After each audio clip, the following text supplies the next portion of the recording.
Assalamualaikum warahmatullahi wabarakatuh. Selamat bertemu dengan saya, Pak Teguh, guru IPA. Kali ini saya akan membuat video pembelajaran berkaitan dengan induksi elektromagnetik, yaitu prinsip induksi elektromagnetik dan penerapan induksi elektromagnetik dalam kehidupan sehari-hari. Teman-teman semuanya dapat dilihat di layar atau di slide saya. Ini ada video ya. Saya yakin video seperti ini teman-teman pernah melihatnya. Mungkin ada yang tahu teman-teman ini video tentang apa? Ya betul, ini adalah video tentang kincir angin ya. Betul, ini kincir angin. Mungkin kalau di tempat kita ini kincir angin jarang kita jumpai. Kincir angin banyak dijumpai di negeri Belanda sana. Kincir angin di sana fungsinya sebagai pembangkit tenaga listrik ya. Kalau di tempat kita pembangkit tenaga listrik itu kebanyakan menggunakan tenaga air. Nah, di sana di negeri Belanda, kincir angin ini digunakan untuk menggerakkan turbin atau generator sebagai sumber arus listriknya. Oke, ya. Generator atau turbin itu bekerja berdasarkan prinsip induksi elektromagnetik. Oke, apa yang dimaksud dengan induksi elektromagnetik itu dapat disimak di sini ya. Induksi elektromagnetik adalah gejala timbulnya arus listrik pada penghantar akibat dari adanya perubahan medan magnet di sekitar penghantar ya. Konsep ini pertama kali diselidiki oleh Michael Faraday dan Joseph Henry pada tahun 1831. Nah teman-teman, ini saya berikan contoh percobaan seperti yang dilakukan oleh Michael Faraday. Percobaan ini bisa dicoba di sekolah masing-masing menggunakan peralatan sebagai berikut. Yang pertama adalah menggunakan magnet, bisa magnet batang, bisa magnet silinder. Tentunya tidak bisa dengan menggunakan magnet ladam ya. Ini magnet batang atau magnet silinder. Kemudian menggunakan kumparan. Nah, di sekolah ini di kumparan cukup banyak. Kemudian satu lagi menggunakan galvanometer. Nah, apa itu galvanometer? Galvanometer itu prinsipnya sama dengan ampermeter ya, yaitu sama-sama digunakan untuk mengukur kuat arus listrik. Kalau ampermeter itu digunakan untuk mengukur arus-arus yang ya lumayan besar lah. Sedangkan galvanometer ini mampu mendeteksi untuk arus-arus yang kecil. Kemudian bedanya lagi, kalau pada galvanometer ini ya, angka nolnya justru ada di tengah. Ya, di situ pas di tengah itu artinya tidak ada arus ya. Pas ini tidak ada arus ya. Kemudian ketika terjadi penyimpangan itu menunjukkan di situ ada arus listrik. Nah, ini beda galvanometer dengan ampermeter. Oke, kita lanjut ya. Pada percobaan ini ya, saat magnet memasuki kumparan ya, jarumnya menyimpang ke kanan. Saat diam dalam kumparan kembali ke nol. Kumparan keluar, jarumnya menyimpang ke kiri. Kemudian diam di luar kumparan, nol. Nah, begitu seterusnya ya. Setiap magnet ini bergerak memasuki kumparan, ternyata jarumnya menyimpang ke kanan. Kemudian meskipun sudah masih di dalam kumparan, diam dalam kumparan, ini jarumnya tidak diam di titik semula tetapi kembali ke nol. Yang artinya ketika kembali ke nol itu tidak ada arus listrik. Oke.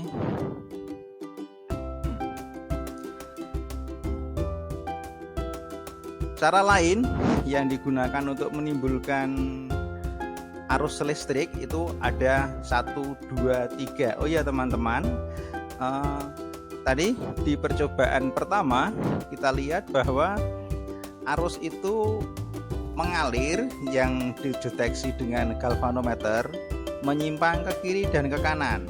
Pada saat menyimpang ke kiri dan ke kanan itu sama sebenarnya, maksudnya adalah ada arus, hanya saja arusnya berbalik ya, harusnya berbalik sehingga penunjukan jarum galvanometer menjadi terbalik. Karena pada percobaan Michael Faraday atau pada peristiwa induksi elektromagnetik ini arus yang dihasilkan adalah arus induksi, arus bolak-balik ya. Kemudian GGL atau tegangannya juga tegangan bolak-balik. Oke, kita lanjut ya. Cara-cara menimbulkan GGL induksi yang pertama adalah ini, selain yang tadi yang percobaan Faraday, cara yang lain adalah memutar kumparan di dalam medan magnet. Kemudian cara yang lain adalah mengalirkan arus bolak-balik pada kumparan primer yang diletakkan dekat kumparan sekunder. Kemudian cara yang berikutnya adalah mengalirkan arus searah dengan cara memutus dan menyambung secara cepat pada kumparan primer yang diletakkan di dekat kumparan sekunder. Nah, ini 4 cara menimbulkan GGL induksi yang intinya ya, dari 4 percobaan tadi itu induksi elektromagnetik itu timbul ya saat magnet bergerak terhadap kumparan atau sebaliknya kumparan bergerak terhadap magnetnya. Karena ketika magnet bergerak terhadap kumparan atau kumparan bergerak terhadap magnetnya, di situ timbul perubahan flux magnetik atau perubahan medan magnet. Ya. Pada percobaan Michael Faraday, penyimpangan jarum galvanometer itu bisa besar, bisa kecil. Ketika penyimpangannya besar, menandakan bahwa arus yang mengalir itu cukup besar. Dan sebaliknya, kalau penyimpangannya kecil itu menandakan bahwa arusnya juga kecil. Nah, bagaimana cara mengubah besar arus yang mengalir, kemudian faktor-faktor apa saja yang mempengaruhi besarnya GGL induksi atau arus induksi? Di antaranya adalah yang pertama, banyaknya lilitan kumparan. Jadi apabila pada percobaanmu menggunakan lilitan yang jumlah kumparannya itu lebih banyak, jumlah lilitannya lebih banyak, maka dipastikan penyimpangan jarum galvanometernya lebih besar karena arusnya lebih besar. Kemudian juga dipengaruhi oleh kecepatan gerak magnetnya. Ketika magnet bergerak lebih cepat terhadap kumparan, jadi keluar masuk pada kumparan itu lebih cepat, maka penyimpangan jarum galvanometernya juga menjadi lebih besar karena arus yang mengalir itu lebih besar atau lebih kuat. Kemudian faktor yang ketiga adalah kekuatan magnet yang dipakai. Oke, ini adalah faktor-faktor yang mempengaruhi GGL induksi atau mempengaruhi arus induksi. Teman-teman, ternyata ya prinsip induksi elektromagnetik itu banyak sekali digunakan dalam kehidupan sehari-hari ya. Di antaranya adalah digunakan pada dinamo sepeda. Nah, ini di layar kamu dapat melihat ini adalah gambar dari dinamo sepeda.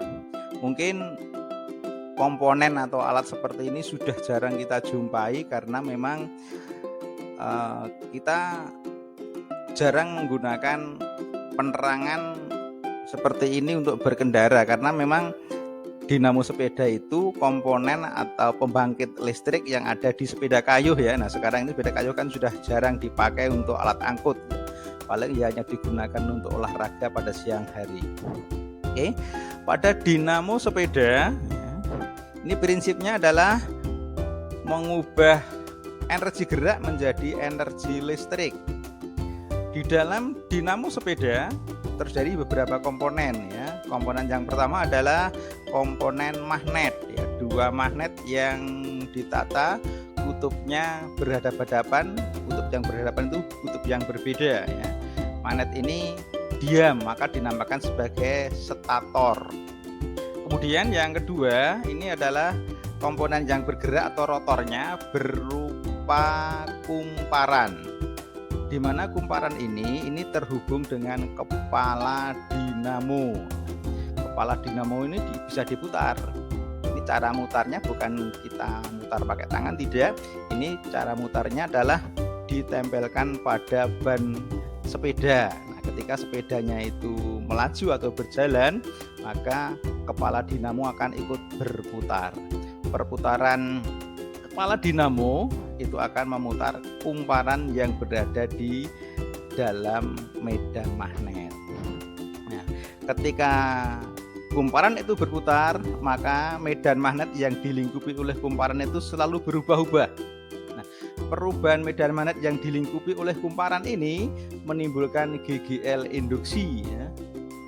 Karena ada GGL induksi, maka timbul arus listrik. Ini kalian dapat melihat di animasi ini saat kumparan berputar, arus listriknya mengalir, ditandai ini alat ukur listriknya menyimpang ke kiri dan ke kanan. Oh ya teman-teman, ini dinamo sepeda itu ada dua macam, ada yang AC, ada yang DC.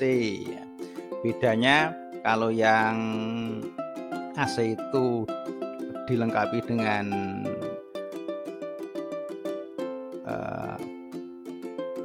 komponen komutator ya. Kemudian kalau yang DC ini cincin belah. Nah, ini penerapan dinamo sepeda. Oh ya, ini semakin cepat sepedanya melaju dan memutar kepala dinamo lebih cepat, maka perputaran kumparan juga menjadi semakin cepat.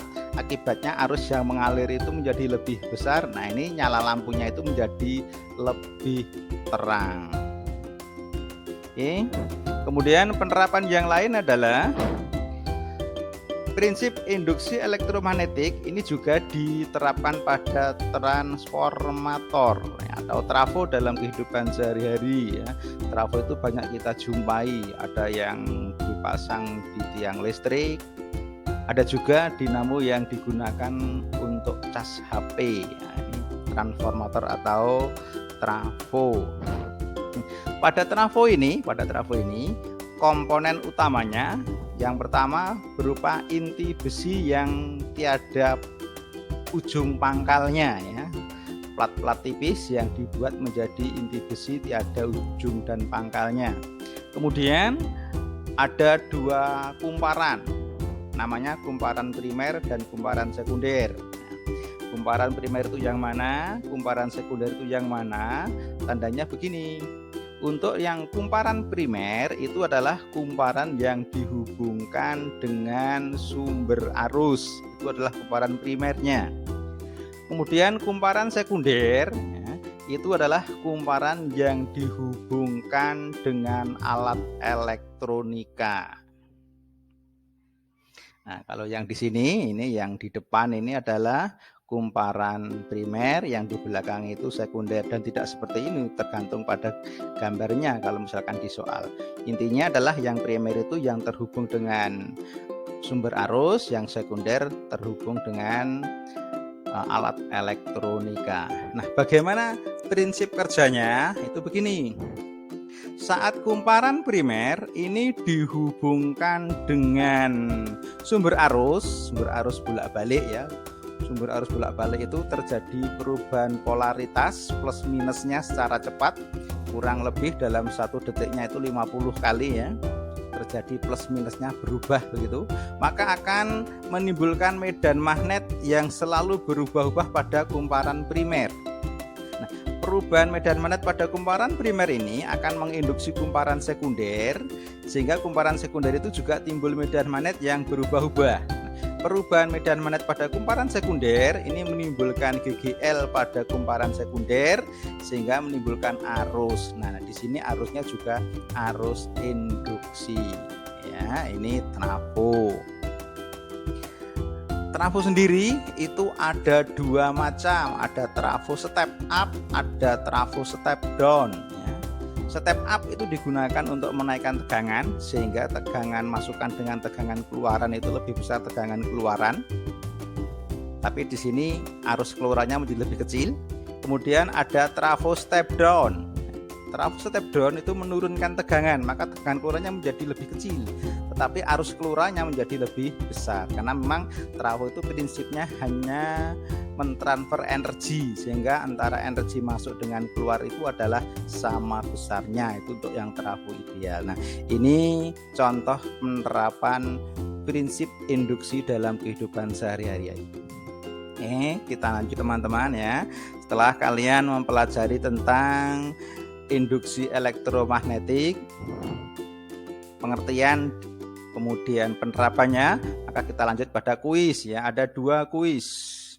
Yang pertama adalah pada gejala induksi elektromagnetik, jika ukuran magnetnya lebih besar, apakah GGL yang dihasilkan selalu menjadi lebih besar atau lebih kuat? Nah, jelaskan dari jawabanmu. Kemudian yang kedua, mengapa trafo itu tidak bisa digunakan untuk mengubah tegangan jika masukannya dari trafo atau baterai? Nah, silahkan kamu jawab dua pertanyaan ini di kolom chat YouTube ini. Oke ya.